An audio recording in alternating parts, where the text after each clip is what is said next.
First, connect them.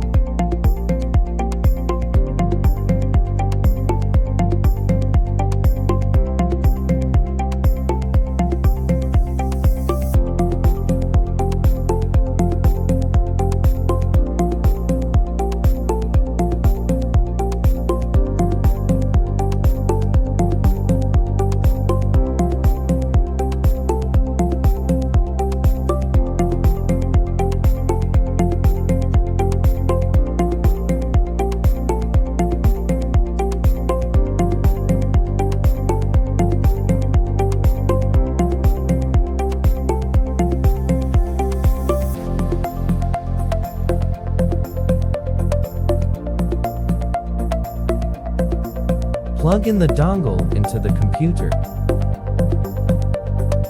Finally, connect the power supply.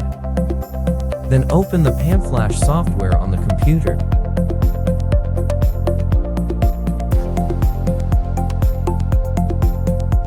Choose the Bosch ME17 option. Click Identification to start identification. Click Yes. After successful recognition, click Read to read the data. Click Yes. Just save the data after successful reading.